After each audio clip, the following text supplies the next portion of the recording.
మెదక్ జిల్లా వెల్దుర్తి మండల కేంద్రంలోని ప్రభుత్వ ప్రాథమిక ఆరోగ్య కేంద్రం వద్ద ఆశా వర్కర్లు ఆందోళన కార్యక్రమం చేపట్టారు. తమ న్యాయమైన డిమాండ్లు అమలు చేయాలని డిమాండ్ చేస్తూ సోమవారం అసెంబ్లీ ముట్టడికి వెళ్లిన ఆశా వర్కర్లను పోలీసులు దాడి చేయడం పట్ల తీవ్రంగా ఖండించారు. నల్ల బ్యాడ్జీలు ధరించి ప్రాథమిక ఆరోగ్య కేంద్రం ముందు నిరసన తెలిపారు. ప్రభుత్వం వెంటనే ఆశా వర్కర్లకు ఉద్యోగ భద్రత కల్పించాలని, ఎన్నికలకు ముందు ఇచ్చిన హామీ మేరకు 18,000 రూపాయల కనీస వేతనం అమలు చేయాలని, కమిషనరేట్ కార్యాలయానికి వెళ్తున్న ఆశా వర్కర్లను ముందస్తు అరెస్టు చేయడంపై తీవ్రంగా మండిపడ్డారు. ప్రభుత్వం వెంటనే తమ డిమాండ్లను పరిష్కరించాలని, లేని పక్షంలో ఆందోళన ఉధృతం చేస్తామని హెచ్చరించారు.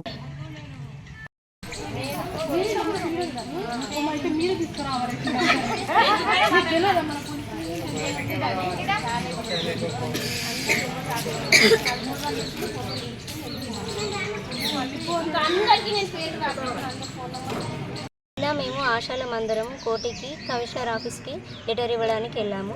మా డిమాండ్లు ఏంటంటే ఆశాలకు ఫిక్స్డ్ 18,000 చేయాలి, ఉద్యోగ భద్రత కల్పించాలి, పని భారం తగ్గించాలి, ఒక ఆశ చనిపోతే ఇన్సూరెన్స్ 25 లక్షలు కల్పించాలి, ఆశాలకు హెల్త్ కార్డులు ఇవ్వాలి.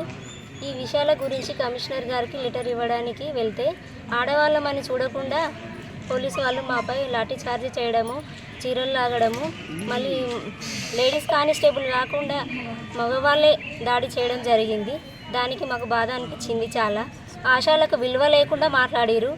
మళ్ళీ ఆశాలకు అసలు విలువనే ఇవ్వలేరు. అక్కడ ఆడవాళ్ళని కూడా చూడకుండా ఒక్కొక్కరిని లాక్కెళ్ళి మరీ వ్యాన్లలో వేయడము, ఆటోలలో వేయడానికి కోర్టుకి వెళ్ళినాము. అక్కడ చాలా పోరాటం జరిగింది. మేము వినతి పత్రం ఇవ్వడానికని పోయినాము. అక్కడ ఏమంటే పోలీసులు ఎడతొడతాటి పట్టి గుంజడము, లాఠీ చార్జ్ చేయడము, ఎడతొడతాడు నూకేయడం జరిగింది. అందరూ స్పృహ తప్పి పడిపోయారు. మా అధ్యక్షురాలు కూడా రాష్ట్ర అధ్యక్షురాలు కూడా స్పృహ తప్పి పడిపోయింది. ఆమె కూడా ఉస్మానియా హాస్పిటల్కి తీసుకుపోయారు. 2-3 అక్కడ దెబ్బలు బాగా తగిలినాయి. అక్కడ చేసిన లాఠీ చార్జ్ పోలీసులను వెంటనే ఖండించాలి. మాకు ఉద్యోగ భద్రత కల్పించాలి.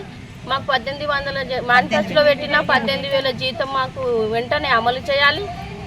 మాకు పోలీసు వైఖరి ఖండించాలి. నిన్న జరిగిన దాని విషయం గురించి మేము మాట్లాడడం జరుగుతుంది. ఇక్కడ పిఎస్సిలో కూడా మేము దాని గురించి నిరసన చేయడం జరుగుతుంది.